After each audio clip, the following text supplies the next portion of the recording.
Welcome to the Elemental Awakening. Guys, welcome to the Elemental Awakening. This episode, I'm with another awesome guest. His name is Shane, Tyler Milson. Three names. We met in Toronto a few years ago, and I was just blown away by the knowledge and the passion that this man had for fungus. Yeah, some specific kinds, and we're going to get into that today and talk a bit about his journey into mushrooms. So, welcome to the show. Good to be here, man. And it's kind of a full circle, too, because your events, when you were hosting the consciousness events, was actually my first chance to really demonstrate the product and show it. Cool. So you gave me really an intro to that world. And right now, what are we drinking here? This is It's a chaga root beer with some sparkling water. The classic, the OG. Brings me right back. Oh, Robbie's dying for... You can have my pink glass, Robbie, if you need. You can share some of mine. It's in there, Sneak right? in when you need it, yeah. So I guess I always like to start the podcast with a bit of a backstory. What led you into your company, which is Black Magic Alchemy? Mm-hmm. What got you into mushrooms? What's that process was like? Tell me about it. The first opening for me with mushrooms was actually when I was a teenager. My grandfather's a farm in Uxbridge, and my grandfather was born in a cave in Italy during World War II. He moved to Canada, and he wanted to take that little piece of heritage with him. So he's always kept and retained this hobby of mushroom hunting. So I would go live with him on his farm in Uxbridge. He's got like a hobby farm, 50, 60 cows, a bunch of chickens, you know, the classic farm scenario. So I would go work with him on the summer when I was a teenager. I'd be doing all the farm labor with him. And he would take me out in the evenings to go hunt morels, chanterelles, chicken of the woods, all these amazing culinary mushrooms. And that was an activity I fell deeply in love with. This is at a time right when cell phones and video games started to become more popularized, but I still had that nice little piece of like being out in the woods and experiencing that thrill of going mushroom hunting. And also that ancestral pass down of knowledge of what's edible in the forest and what can you eat, and that empowerment I felt from actually knowing I could be self-sufficient if I was in the woods, like I would understand. And because of that, it just reminds me that I definitely need to come on a hunt with you, because I've seen Dude, videos. 100%. I've seen Dan. I need you to take me out and really just show me the lay of the land and what I can eat and what I can't eat. So I'm looking forward to that. So I got it on camera. Exactly, it's confirmed. Okay, yeah, confirmed. Shaking on it. And also just saying that, like hearing you say that, something I want to make sure my kids have access to, because Right. I don't know if it was in The Matrix. I've been watching it recently, or we're the last generation that knows what life is like before the internet. Exactly. And like that would just like hit me. It's like, whoa, like kids born into the internet age have no idea what it's like to be Right. disconnected from that. And so like I want to try to bring some balance into my own life and also my kids, and like show them like how much fun it can be to be in nature. And I remember as a kid also like going in the forest and finding beaver dams and trying to break them down, and the next day we'd come and be built up again. We couldn't figure out how they did it. A lot of Yeah. fun just being in nature and just exploring and, Right. and having fun. So so that's where the whole story begins. Yeah. And then what happened from there? Yeah, so what actually happened from there is, it's pretty much along the lines of where you're going with that. Is I had an early taste of what it was like to really unlock that imagination and go into the forest and start to see the forest as edible.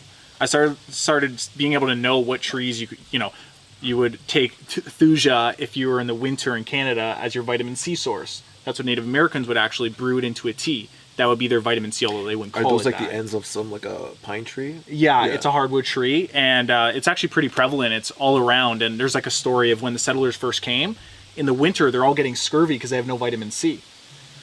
And they didn't know what to do, and Native Americans found them dying and realized, oh, they're supposed to drink these type of ferns off these type of trees and this type of hardwood and this type of pine, and it heals it completely. And they're literally camped out beside it, not knowing that that's actually the healing thing they require. It's like right there. It's right there in front of them. The backyard. Oh, that guy. Wow. Look up, Robbie. Giant hawk. Sweet. Nature's magical. So they're dying. They're The dying, answer's yeah. right there. They just don't know how to access it. cure's often pretty close to the poison. So for me, I got that taste of mushroom hunting when I was a teenager, but it wasn't for another 7 years before it actually unlocked. And I got really deeply into health foods many years later. And I started learning about superfoods. I worked with some really prevalent superfood companies in Canada. And I started getting exposed to medicinal mushrooms, which if you look at it, there would be psychedelic mushrooms, poisonous mushrooms, culinary mushrooms, medicinal mushrooms. You could divide it into those 4 categories. I started learning about medicinal mushrooms like chaga and reishi and lion's mane and cordyceps, and started becoming so fascinated by the stories of what people were experiencing, the testimonies of people who had been drinking things like chaga tea and being able to not lose their hair during chemo or lose all their weight. It would be this thing that people would use as a bridge to be able to keep them into a strong, healthy state. I started looking at the literature on it and became absolutely fascinated beyond almost every other superfood that I was in before, like wheatgrass and cacao and goji berries. Suddenly mushrooms were just wow. Until I then realized you could also find them in the woods here in Canada.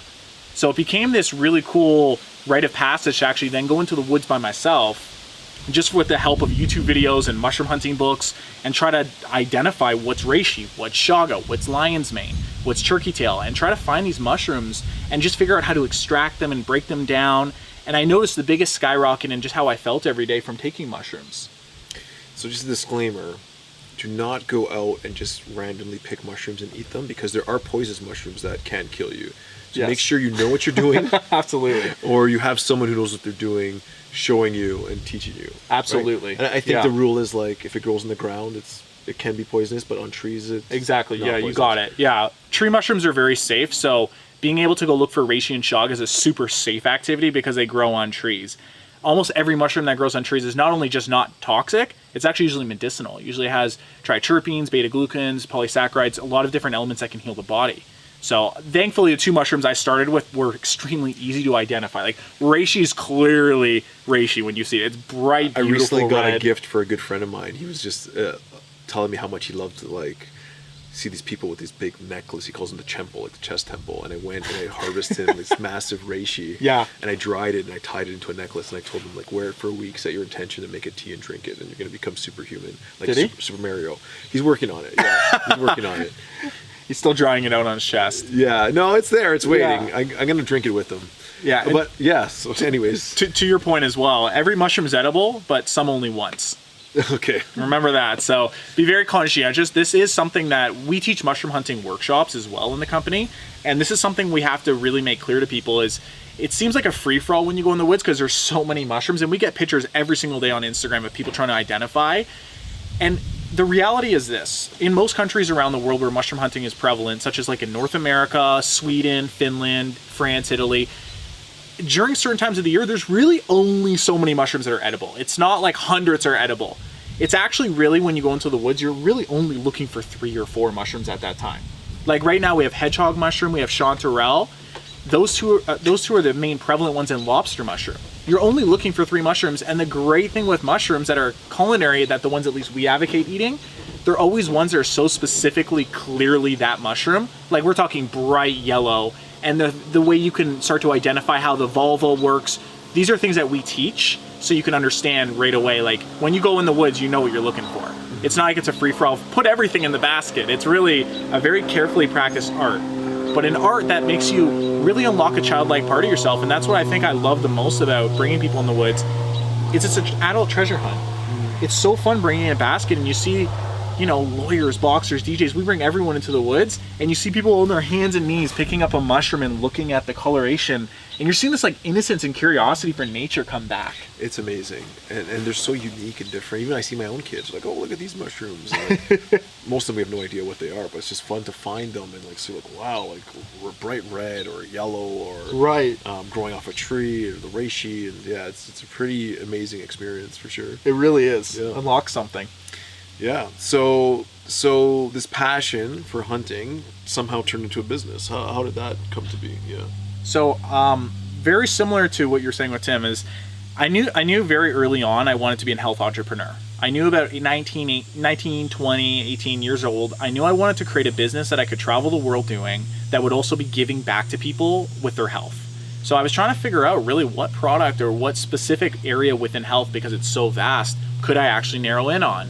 And it took me about 5 years of actually just being very much into mushrooms and superfoods before I really got the confidence and the balls to actually just launch a business and try it. I'd been working with so many amazing companies in the space, but I kept feeling like I need to know a little more before I can do it, until one day I just thought, I'm going to be 30 before I do this, and it's been 10 years, so I might as well just try it. There's always that paralysis in entrepreneurship. It's like, I need to know just a little bit more. And some of it's your own fear of like not being adequate enough or an expert. You see these like Paul Stamets guys and like, oh, I need to be closer to him to have any validation, but which is not the case. A lot of the times it's like, yeah, put out a product and then you're gonna have to market test it, see what people are getting feedback, and like start having some confidence in yourself. Like exactly what Tim said. Yeah. And yeah, like 10 years is a long time. And I remember even myself, like wanting to launch businesses. You're like just preparing forever. Next thing you know, 10 years go by and it's like you still haven't put something out yet. Yeah. So your first product was? The chaga root beer elixir. So my first product I decided it was mushrooms, and then I wanted to figure out, well, what's missing on the market that I, as a fanatical buyer of every mushroom product that's on the health food store shelf, what would I want that I don't see people doing? And the answer was quite obvious to me right off the bat, is sustainable chaga. I wasn't able to find a company really doing sustainably harvested chaga. I was finding it was very hard to find tinctures that were extracting mushrooms in high quality alcohol versus just ethanol, which is extremely toxic to the body in large doses, which are recommended on the label. So I was starting to say, like, well, why aren't they extracting higher quality stuff? Why aren't they mixing with other herbs to make it taste good? So it started becoming a few things like, what's a product that would geek me out? And I was like, I want chaga that's harvested in Canada. It's not coming from somewhere in Europe far away when it grows here. I want it harvested sustainably here. And I want to extract it in a way that makes it taste good so I can enjoy taking it every day. So I started looking up old alchemical recipes for where certain, so I grew up literally loving like Dr. Pepper and root beer and all these different flavors of sodas. And I gave those up when I was 20. So it's been 5 years of not drinking that stuff. I thought they must be based on something originally. So I started looking up the origins of root beer, which is my favorite. And it turns out root beer is actually a 16th century tonic that was really called root tea. And it existed in several different continents in different variations, but always kind of around the same idea. Sassafras or sarsaparilla as the main ingredient. And Isn't that also the base for MDMA? Sassafras, yes.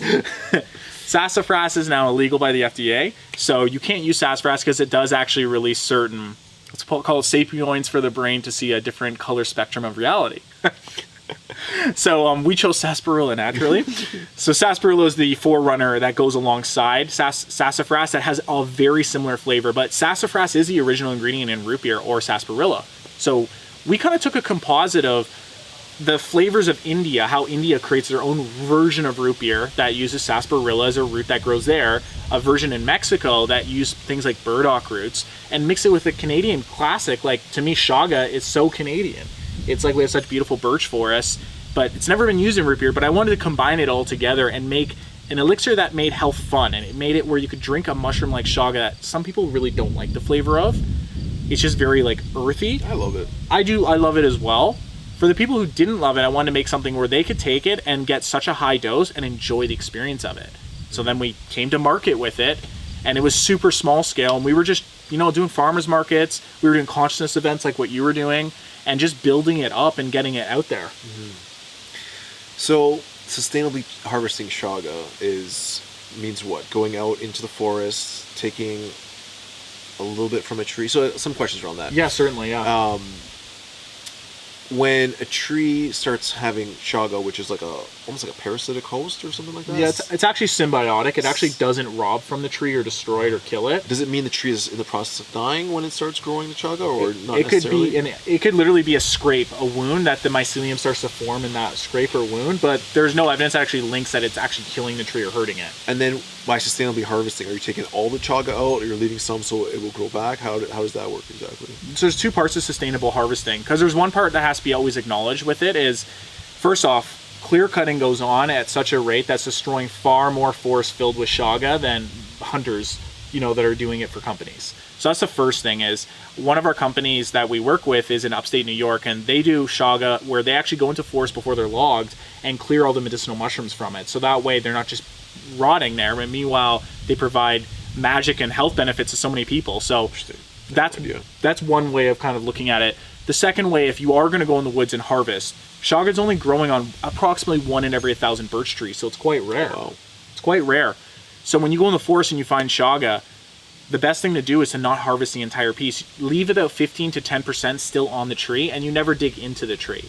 Because that growth will actually come back within 5 to 10 years. You'll start to have a piece form that you could harvest again. And then it leaves it for future generations. And so with this boom in the interest in chaga, which I don't know how big it is, but I know a few years ago I started getting into it. So then I started seeing it more because once your brain starts looking for something, you see it everywhere. Yeah, exactly. Is there any risk of it being over harvested, where it's are you having more trouble finding it? Or I guess you go into remote areas, but is there any sort of risk of depleting this sort of resource? I think not entirely to the point where it go extinct, and there actually has been mushrooms in history that have gone extinct, right? There's a certain agarici. Paul Stamets actually talks about a few different mushrooms that are very, very impossible to find in the old growth forest because they've been so clear cut. So I think the biggest risk that we actually run with something like chaga is actually not really from companies. It's actually from the logging practices that go on. It's a lot more, when you look at acreage wise, how much is clear cut versus, even if you send hundreds of people in the woods to go find chaga, how much is actually being clear cut every single day. That's actually the concept. We're trying to bridge that in Canada right now and working with companies so we can get in the forest before they do this, because it's hard to stop them from doing it, but at least let's learn some of the medicines that are there and harvest them before that's clear cut. And so I guess is chaga your like top of the medicinal mushroom chart for you, or?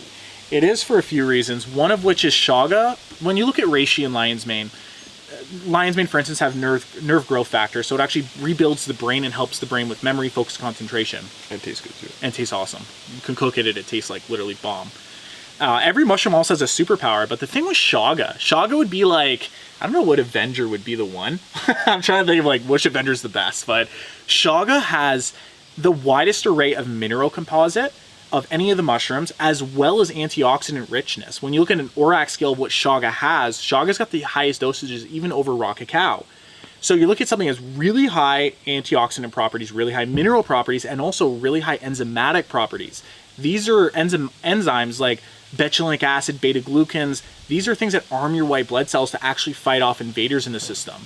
So it's good for boosting immunity, or if people are already sick, it can help them. It can help them resist any further infection. Chaga is extremely antibacterial, you can't claim it's antivirus, but let's just say it helps you protect yourself against a high viral load, which then ends up making you susceptible to viruses. But the thing that's special about chaga is not only does it provide some deep medicines that really work on layers like the liver and helps with things like your skin, it also boosts you up with the minerals that a lot of people are very deficient in, like magnesium. 80% of the U.S. population is severely deficient in magnesium. They should all be floating. With floating, you could do floating magnesium. So, anyways, just try and plug my studio there. We can put some chaga into the float tank too, and then like they absorb it. That would be awesome. Yeah, I wonder how that would work. Maybe just a shot before of this ginger tea, just like. We can arrange that. Okay, cool. The thing, obviously, though, like I think that most people know when they start drinking chaga, you probably notice this too, is sure, it's good for your immune system, it's amazing for the skin, but the thing that most people over the last 4 years of business that have told me through taking chaga consistently is it really nourishes the pineal gland, the gland in the brain that really helps you focus, concentration, and awareness. So when I drink chaga, the reason I personally love it is the state of awareness it puts me in. It's almost like your peripheral vision increases. You feel like you just have more of a sense of what's going on around you. It creates more clarity of thought. So people who suffer with brain fog, chaga is the number one go-to, as well as lion's mane. So I think chaga is just an overall well-rounded food, probably the most well-rounded food I've ever come across in superfoods. That's why I really love it. And I think it's a really interesting growth pattern it has, where it grows on the side of a tree for 30, 40, 50 years. When we look at most of our diet, our foods are grown in a season. A tomato grows in a season, a cucumber grows in a season. A lot of the superfoods only grow in a season, a berry. A mushroom that grows on the side of a tree, it collects the intelligence of not only the soil of that forest, which is so diverse and so rich, collects the properties from the tree, as well as sunlight for all of those years, really collects a certain type of wisdom and mineral capacity that's just unmatched. Wow, that's an interesting way to look at it. Yeah. So just a couple more questions going back to the business side of it. Yeah. My good friend Robbie's sitting over here listening in.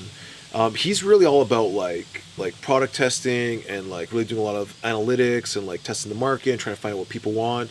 Right. I feel like this one you sort of went intuitively and said, hey, I'm going to make this product that I would really want. Yeah. How was that received? Because it's a really niche, different product that no one's ever heard about. How was it received, and like how have you like evolved since you launched it? Yeah, as a startup, with a very specific different product, and how has the success been? Well, here's what happened for me. I realized really early on, I was about 6 to 8 months in Toronto working on the business, doing farmers markets, doing events, And I started just recognizing that this product was just, mushrooms are too early still. This is 5 years ago, consider. 5 years ago, I realized the market's not hot for medicinal mushrooms here. So I had always wanted to go to Los Angeles. It'd always been my dream to live in California. So I went down to California and I did my own version of market testing. I went to all the health food stores. I went to all the health food restaurants and realized mushrooms were just at that point of peaking.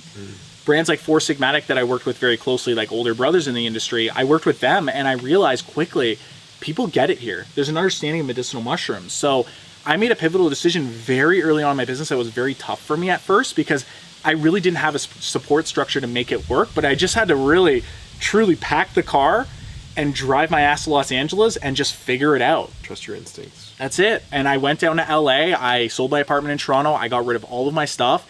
I decided, you know what? I'm going to take a shot at it. Worst that happens, I come back and I take up my old life. And I drove to Los Angeles. I got a place there. I found the commercial kitchen. I started preparing the product. I brought it into the market and I got... Where were you getting your chaga from? Were you shipping it from I was Canada? shipping it from Canada. Cool. So we were harvesting here. We had a harvester out in Nova Scotia and, family run. So we're harvesting as much chaga as we can. I'm shipping it down to LA.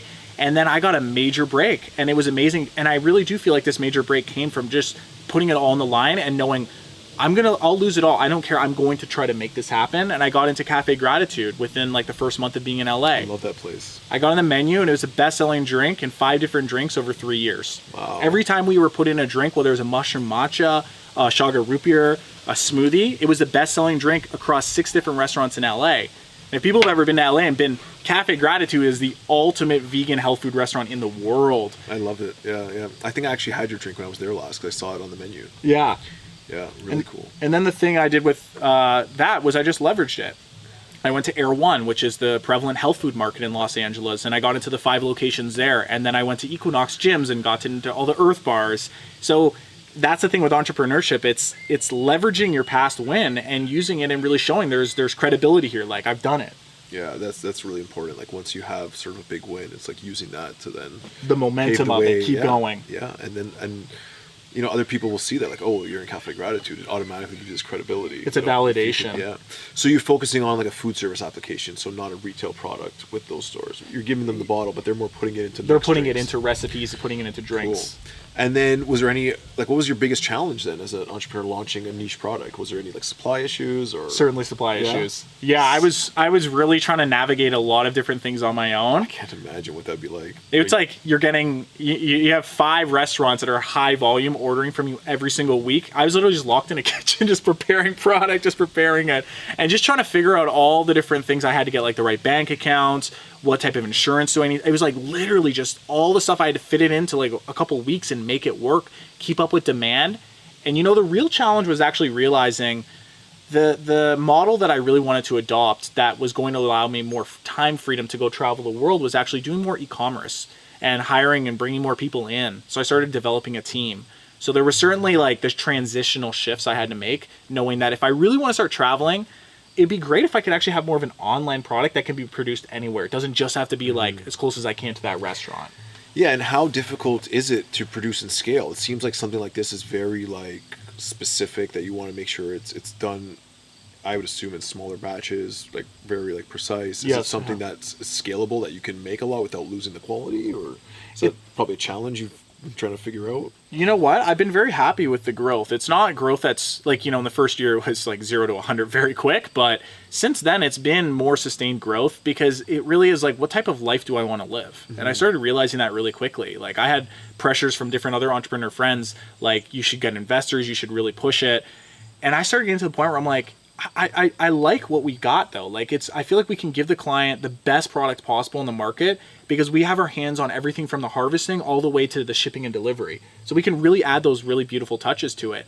So I feel like specifically some products maybe aren't meant to scale to the highest degree. There's other products we have coming up that will be more scalable with mushrooms that are a little easier than like having to wild harvest a specific mushroom, like reishi, where you can actually do biodynamic farming of that. That's another option. But for this product, I'm quite happy with where it's at. How many products do you have now? Is it still the main single SKU? We have the chaga root beer elixir. We have the tea. We have a line of soaps we've created using like essential oils, cold process with chaga, and then we're working on a few tinctures and different things right now. Nice. So I guess what's next for Shane and Black Magic? I know you're dabbling a bit into Some other worlds. other worlds, like the YouTube sort of educational videos and experiential stuff. What excites you? Yeah. Both in the mushroom world and personally. Well, the formulations certainly excite me. There's a lot of other products I've wanted to see on the market. Like, I won't say them all necessarily, but I'll put it this way. There's a lot of products on the market that they don't taste good. And they're like, why is this product not taste great? Because to me, like, health is fun. And I think that it should be, like, that's why we did root beer with chaga. Like, let's make something that's nostalgic, something from people's past that they really enjoyed. So there's infinite amount of products that are on the market that are seen as like bad, naughty foods, don't eat those, that I feel could be reconfigured with the right herbs and superfoods. Make them super healthy. Exactly. Yeah. And bring people into this. And that's been the most rewarding part of this, is seeing we have, parents giving this to their kids, getting their kids to drink chaga, all the way to grandparents who are 80 years old who would never pick up a wheatgrass shot or a juice, who are drinking it like, this is great, I like this. So awesome. That's what I want to bridge, and there's a lot of cool products that we can start to go into. So I'm deep in formulation land, coming up with some new magical things. Awesome. I love it. So if people want to try your product or check out your website, where can they get a hold of you? So blackmagicalchemy.com. They can look it up. We have the website. We ship literally anywhere in the world. If you're in Israel, Sweden, Switzerland, you name it, we'll ship there. As well as you could find us in Los Angeles. We're in a lot of stores there, as well as in Toronto. A lot of restaurants and health food restaurants and stores and such. And what about social media handles? Any Same thing, at Black Magic Alchemy. And if you check out my YouTube channel, Shane Tyler Milson, we share a lot of the mushroom hunting side, so you can learn the basics and the understandings of how to mushroom hunt, or what to do after you've harvested things like chaga or reishi. How do you extract it? Awesome. Yeah, I was all into those videos in the first few years, trying to figure out, like, now what do I do? I found it. Like, what do I do with the 5 pounds? Yeah, exactly. So check out Shane's stuff. Check out his YouTube channel. Lots of other amazing videos and content, mushroom and non-mushroom related as exactly. well. Yeah. Great guy. Support him. Try his stuff. It's a great product. I'm drinking it right now. And thank you guys so much for tuning in. Thanks for subscribing and all the support. Love you guys so much. And I'll hope to see you soon. Thanks again, Shane. Love you, brother. Thank you, brother. Looking forward to this weekend hanging out. Absolutely. Cool.